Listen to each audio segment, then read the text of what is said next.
Olá, amigo internauta, seja bem-vindo ao programa Consciência Próspera. Esse programa que sempre traz convidados, pessoas especialistas em suas determinadas áreas de desenvolvimento humano, de espiritualidade, de terapias alternativas, escritores, consultores, que possam nos auxiliar, nos inspirar e nos dar algumas dicas de como viver melhor, de como viver bem, de como sermos pessoas mais integradas e com maior condição de lidar com as situações difíceis e desafiantes do nosso cotidiano. Hoje nós teremos dois convidados. Nós teremos no primeiro bloco o tema Ayurveda, a ciência da vida, com Eric Schultz.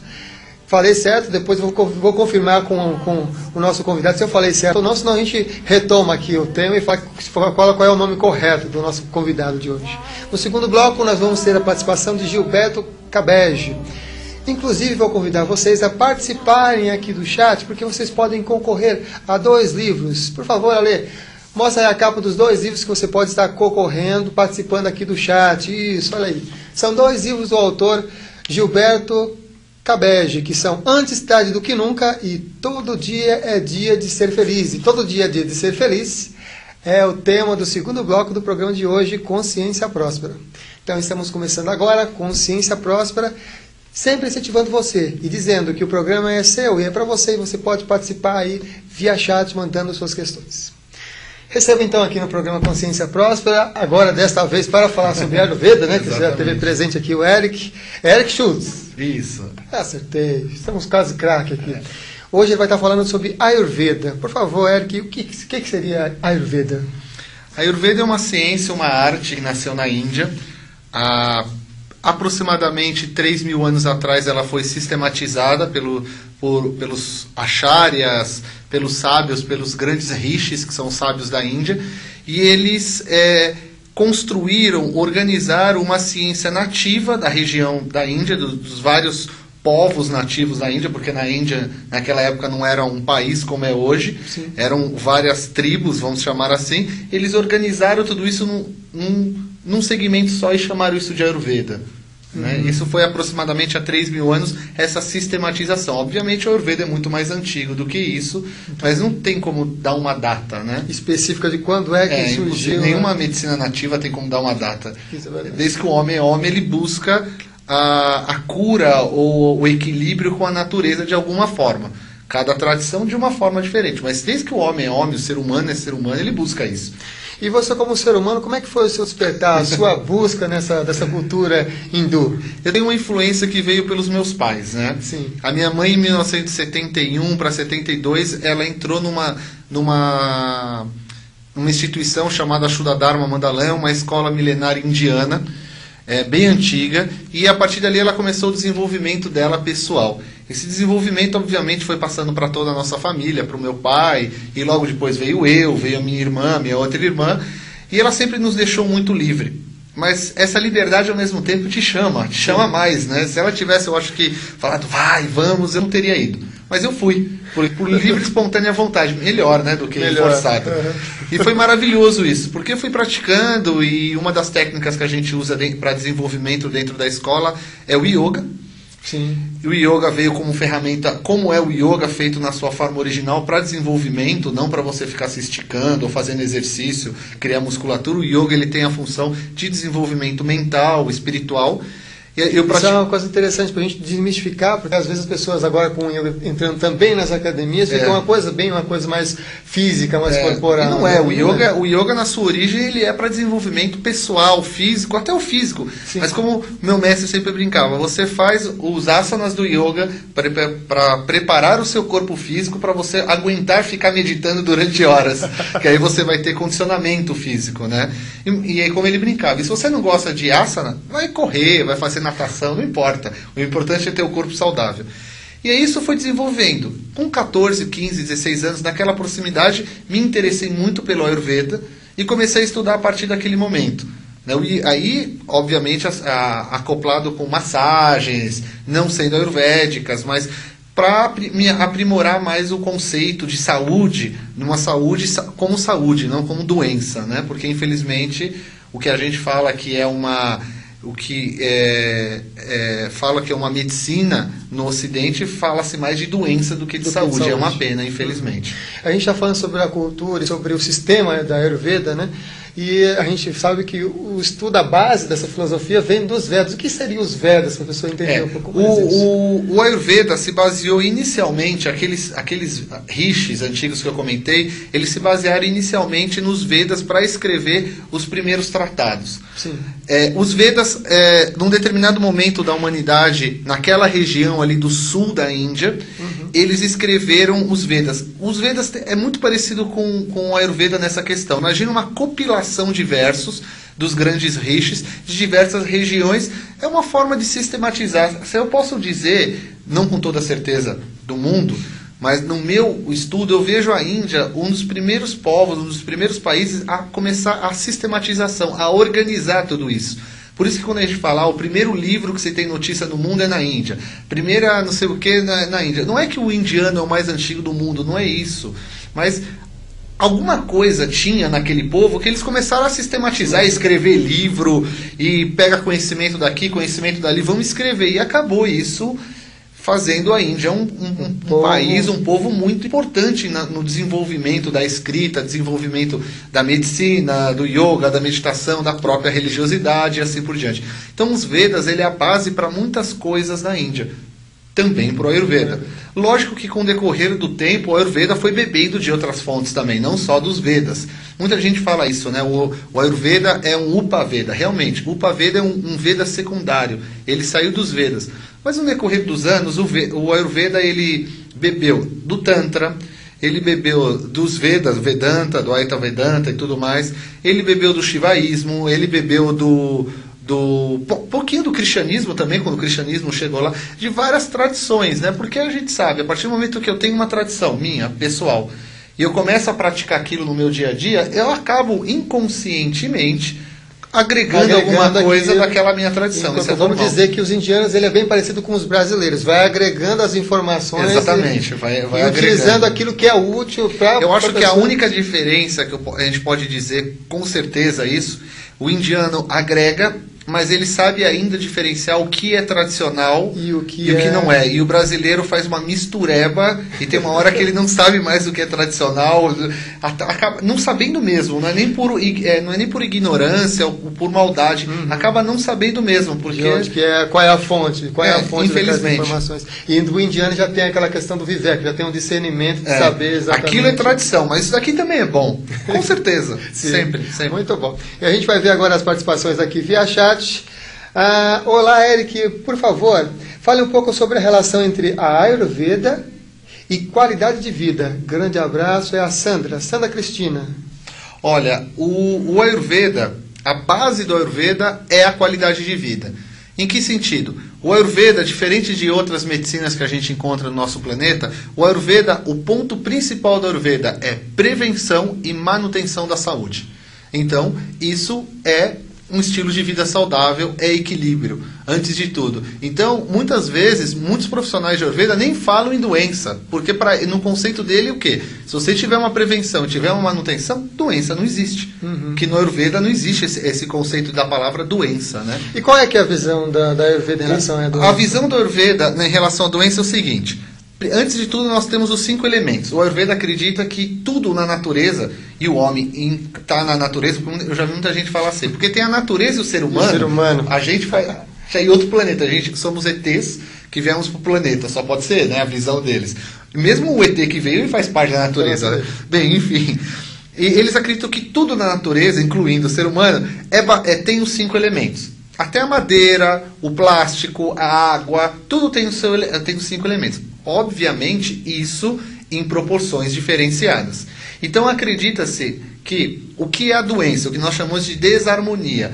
A desarmonia no Ayurveda é quando um desses elementos está ou muito com uma quantidade elevada no nosso organismo ou com uma quantidade muito baixa. E isso vai gerar uma desarmonia. No quê? Por exemplo, eu estou com muito elemento ar no meu organismo. Então quais são os 5 elementos na Ayurveda? Vamos lá.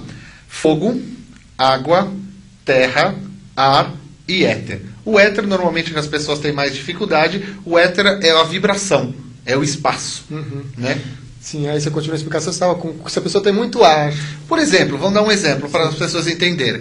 O ar não é o ar não é isso daqui, não é o ar. O ar, ele tem um significado, né? O ar é seco, o ar é rápido, o ar é moldável, ele tem várias combinações, ele tem a constituição dele é de vários aspectos. Muita gente, quando a gente fala ar, a pessoa, é ar? Não, não é o ar. Fogo não é o fogo, né? Então, o ar, né? O ar, na verdade, ele traria um excesso no corpo da pessoa o quê? Secura na pele, a mente fica voada, a pessoa não consegue focar, né?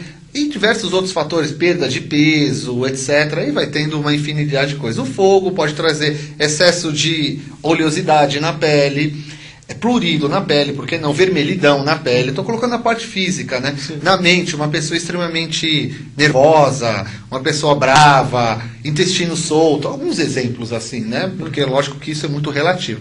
E os outros, cada um deles vão trazendo coisas específicas. Isso para nós é a desarmonia. É a desarmonia. E lógico que isso pode gerar uma desarmonia mais profunda, até num órgão. Aí o que é chamado de doença no Ayurveda é uma desarmonia. Isso é uma coisa interessante. Eu vi também que a Associação Brasileira de Ayurveda, da qual você é vice-presidente, estava falando que não incentiva a utilizar como sendo medicina Ayurveda. Veja, mesmo isso é muito importante a gente falar, que é uma coisa para desmistificar também. Medicina Ayurveda é lá na Índia. E é o único lugar onde é reconhecido como uma medicina. Na Índia se reconhece 6 tipos de medicina. Né? A medicina alopata, a homeopatia, o Ayurveda, a medicina Siddha, a medicina Unani e a medicina popular indiana. Isso é sistematizado na Índia, organizado com hospitais, escolas, você faz faculdade, 5 anos e meio, não é um cursinho de final de semana. Sim. Lá é muito bem organizado. Saindo da Índia, isso tudo se torna medicina alternativa. Só que no Brasil existe uma organização também, uma legislação no nosso país. E medicina, a gente só pode chamar de medicina a medicina alopática. Sim. Queira você concorde ou não, ou eu concorde ou não, que eu não concordo, mas eu tenho que seguir o que a lei, meu mestre sempre brincava, existe a lei de Deus e a lei do homem, então a gente tem que seguir as duas, né? É verdade. Queira ou não, se está certo ou não, é um outro problema. É verdade, está vivendo nesse mundo, está vivendo nessa sociedade, tem que estar respeitando também as leis. E é nesse quesito que a gente fala da medicina, que a gente não estimula as pessoas a chamarem de medicina Ayurveda no nosso país. A gente não está desmerecendo o Ayurveda, pelo contrário, a gente está encaixando ele no que nosso país proporciona. Né? Nos Estados Unidos vai chamar de outro nome, e cada lugar você tem que se adaptar à sua realidade, sempre. Muito bem. A Tereza Maria Fulano está aqui, está dando os parabéns pelo programa, sim, já está participando aqui do sorteio, viu? Já vamos anotar aqui o seu nome para participar. O Kleber Carneiro deseja acompanhar o programa. Já está acompanhando, Kleber. Se quiser mandar questões, pode estar enviando aí via chat. A Valkyria está perguntando, Eric, existe alguma técnica Ayurveda para o rejuvenescimento? Abraços, Valkyria. A prevenção já é um rejuvenescimento, né? Sim. A gente que a gente tem uma ideia de rejuvenescimento assim. Quero rejuvenescer, vou passar um creme no rosto, vou tomar uma erva e vou tomar um chazinho. Rejuvenescimento não é isso. Rejuvenescimento, antes de tudo, vem de dentro para fora. Rejuvenescimento vem de manter o corpo saudável, de manter o corpo limpo, sem toxina, sem ama. Né, que é toxina. Então, a gente mantendo o corpo saudável, mantendo o corpo forte, com Agni, que é o fogo digestivo, que são as enzimas no corpo, forte sempre, trabalhando bem, o que é isso? A gente está rejuvenescimento. E rejuvenescer não é você estar com 80, 60, 70 anos e voltar aos 40. Mas é você manter saúde, manter a mente clara. E antes de tudo, o Ayurveda fala uma coisa muito importante, que eu acho que é uma das coisas mais geniais. Rejuvenescer, manter-se jovem, não é só ter o corpo lindo, a pele bonita e o cabelo bonito. É você, antes de tudo, ter consciência que corpo, mente e espírito caminham juntos. Isso é uma das principais coisas que tem no Ayurveda. Isso antes de tudo. E depois tem as diversas técnicas, desintoxicar, tirar toxina, não tirar toxina, meditar, aí vai de acordo com a necessidade. Mas a prevenção antes de tudo. Que é esse rejuvenescimento. E uma das coisas que é mais conhecidas, né, Quando se fala de Ayurveda, é a massagem ayurvédica. Fale um pouco sobre a massagem ayurvédica. A massagem é um dos componentes. Imagina que no Ayurveda, quando ele foi se desenvolvendo, foram os Vaidyas, que são... o Vaidya é o nome em sânscrito para o médico ayurvédico. Eles foram inventando, né, esses rishis, esses sábios, técnicas para tratamento, né, para poder fazer uma manutenção, prever e até o combate a essas desarmonias. Sim. Dentre elas, existem assim, centenas, dezenas, né? Se a gente for contar quantas ervas existem, até milhares, né? Meu Deus do céu, porque qualquer erva pode ser usada na Ayurveda. Portanto, que você saiba para que serve, né? Dentro do conceito do Ayurveda. Mas a massagem é umzinho só desses procedimentos num leque de possibilidades. É uma das minhas... E é o que mais aparece também nas revistas e é o que ficou muito conhecido, né? É igual fala de Índia, todo mundo lembra de yoga, né? Mas tem muito mais coisa na Índia bonito, né? E fala do Brasil, lembra de futebol. É a mesma coisa, tem muito mais coisa bonita no Brasil também. Mas a massagem é uma possibilidade de tratamento dentro do Ayurveda, como manutenção ou como combate a uma desarmonia. Então, dentro da própria massagem, existem vários outros tipos de massagem específicas para cada desarmonia ou para cada biotipo, para cada tipo de pessoa. Então existe massagem com óleo, massagem com pós de ervas, massagem com pó de ervas, óleo e sal, massagem com pindas, que são trouxas de arroz com ervas. Existem várias possibilidades. Massagem com alongamento, massagem no chão com os pés, né? E aí também vai se mesclando com a cultura indiana, que vai tendo vários outros tipos de massagem. É bem interessante isso. Muito bem. Nós vamos aqui mais participações via chat. O Pedro Martins de Oliveira, ele está perguntando aqui: quais as relações das doenças e o que comemos? Como podemos controlar os elementais em nosso organismo para que ele se mantenha equilibrado? A alimentação é um dos artifícios ou um dos mecanismos que nós temos para fazer a manutenção e o combate a essa desarmonia. A alimentação, eu digo sempre que a gente tem a alimentação como um dos pontos chaves em qualquer tratamento. A alimentação, ela entra como a base, o meio e o fim. Então, todo o tratamento ayurvédico vai ter um reajuste da alimentação, ou algumas vezes é por um determinado tempo, ou por um tempo muito maior. Aí vai depender da individualidade de cada ser. O Ayurveda também tem essa particularidade. Ele é individual. Não adianta eu ter um tratamento pronto aqui e vai servir para um monte de gente. Para cada paciente que eu tenho que fazer um programa alimentar ou programa, dependendo da necessidade que essa pessoa tiver, específico para cada pessoa. Não existe um padrão. Eu vejo um monte de gente tentando fazer padrão na Ayurveda, tentando organizar essa questão e não consegue. Pode até colocar outros nomes, falar que é Ayurveda, mas não consegue, não tem como. Não tem como fazer uma coisa assim genérica para todos. É impossível na Ayurveda. Cada ser é um ser único, é um ser individual. Não tem como. E tem um tema também bastante em voga na Ayurveda, que são os doshas. Fala um pouco sobre os doshas, porque é bem interessante também. A gente volta um pouquinho. Quando eu falei dos 5 elementos, né? Que vamos lá: água, terra, fogo, ar e éter. Os indianos averiguaram e viram que esses elementos trabalhavam melhor em conjunto, alguns deles. Então, por exemplo, o que é melhor trabalhar em conjunto? Imagina trabalhar um completando o outro. Então, por exemplo, o ar e o éter trabalham melhor em conjunto. Um completa o outro e um é o veículo pelo qual o outro vai trabalhar ou vai funcionar no organismo. A água e a terra trabalham também melhor em conjunto da mesma forma. E o fogo e a água também trabalham em conjunto. O ar e o éter, eles chamaram isso de vata. Lógico que é um nome em sânscrito que eu não procuro traduzir. Algumas pessoas traduzem, né? Vento, bile, isso. Eu não costumo traduzir porque são palavras... Eu não vou chamar que não existem traduções, mas a tradução é tão grande que você demora um dia para explicar isso num curso. Interessante. Então é complicado você fazer uma tradução. Reducionista. Então deixa como vata. Terra e água é chamada de kapha. E fogo e água é chamada de pita. Então, eles classificaram isso e com as suas junções, né? Você pode ter um pita kapha, um vata pita e assim sucessivamente. São 7 tipos de possibilidades. Sim. Mesmo assim, a individualidade é gigantesca. Porque eu posso ter um corpo pita kapha, você ser um pita kapha, vamos dar um exemplo, tá? E você ainda continua sendo diferente do que eu. Em vários aspectos.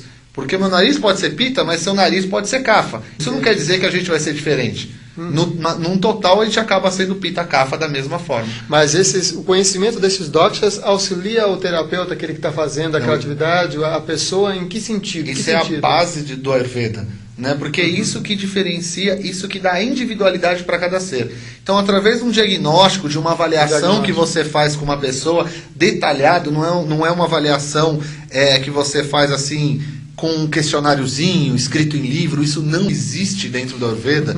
Eu digo para vocês, pode muita gente ficar bravo comigo, mas desculpa, não existe. Nunca ninguém conseguiu me provar realmente que aquilo é detalhado. Depois que a gente aprende o que é diagnóstico, o que é pariksha, né? o que é você avaliar uma pessoa, que dura no mínimo 2 horas, e às vezes a gente não consegue em 2 horas, 2 horas de avaliação. Às vezes a gente não consegue diagnosticar pessoas, fala, volta daqui uma semana que eu vou reavaliá-lo, porque é difícil, né, muitas vezes, porque são vários diagnósticos: pulso, língua, olho, rosto, pele, cabelo, intestino, órgãos. Você vai fazendo uma série de perguntas, exames e tudo mais, e você encontra qual é a prakruti da pessoa, que é esse biotipo original conhecido popularmente como dosha. E se você procura mais, você pode também encontrar, caso exista na pessoa, a desarmonia, aquilo que a gente falou anteriormente, que é chamado dentro do Ayurveda de vikruti. Né? E a gente achando essa vikruti, essa desarmonia, aí sim a gente vai trabalhar num tratamento para eliminar essa desarmonia. Ou se a pessoa não tem desarmonia, vamos trabalhar uma manutenção para a pessoa continuar tendo saúde. Muito bem. E o Pedro Martins está participando aqui novamente. Ele diz: uma sinusite terrível teima em me perseguir de longa data. O que a Ayurveda pode fazer para me desintoxicar? Bem, antes de tudo, a gente precisa sempre fazer uma avaliação para entender qual é a origem dessa sinusite, né? A sinusite, ela é uma desarmonia, né? Nos próprios textos clássicos fala o que é essa desarmonia, mas antes de tudo a gente tem que ir na origem disso, né? E o Ayurveda não trabalha como a maioria das pessoas estão acostumados, que é assim: tem uma sinusite, tem uma erva, tem um remédio, tem um tratamento exato para a sinusite. Não. O principal tratamento no Ayurveda se chama rotina diária. Se a pessoa não faz uma rotina diária, tudo aquilo volta. Todo mundo acho que já ouviu falar, né? Eu fiz um tratamento disso, mas voltou depois de 3 meses. Você mudou os seus hábitos que estavam causando aquele problema? Não mudou? Vai voltar sempre. Você pode fazer 200 tratamentos, se não mudar o hábito que é causador daquele problema, vai voltar o problema. Isso não é uma questão da Ayurveda. Isso, obviamente, se originou dentro da medicina Ayurveda e da medicina chinesa, que são as mais antigas que a gente conhece, junto com a tibetana ali, mais ou menos, né? Mas isso até dentro dos hospitais já é falado. Não adianta nada. Eu tenho... Vamos dar um exemplo, sinusite, eu não sei qual é o seu caso, mas eu estou dando um exemplo. Vem muita gente, eu tenho sinusite. Aí você vai analisar, na verdade o que está causando a sinusite é a pessoa ficar, por exemplo, embaixo de um ar-condicionado o dia inteiro. Aí você fala, olha, você desculpe, mas se você continuar embaixo de um ar-condicionado, você vai continuar com esse problema. Eu não posso fazer nada, eu posso te dar um monte de tratamento, vai terminar e vai voltar, vai terminar e vai voltar. Você vai gastar rios de dinheiro totalmente à toa. E o meu tempo também. Se você for analisar, é verdade. É verdade. E por falar em tempo, a gente já está chegando ao final aqui do nosso primeiro bloco. A gente só tem 1 minutinho. Vou pedir para o Eric, então, deixar a sua mensagem final em 1 minutinho, que a gente está em cima da hora para ir para o intervalo. Por favor. Eu vou continuar o gancho que eu estava falando. Sempre pense, saúde você adquire diariamente. Você não adquire indo num hospital, indo numa clínica, fazendo um tratamento, consultando um médico, um terapeuta, fisioterapeuta, não importa. Você adquire saúde diariamente, tendo um estilo de vida saudável. Essa é a meta do Ayurveda. Muito obrigado. A gente agradece, então, a participação do Eric. Quero avisar também a Josi que eu vou mandar essa perguntinha para o Eric, ele responde para você via e-mail diretamente, ok? A gente vai para um rápido intervalo, voltamos já já com o programa Consciência Próspera. Até já!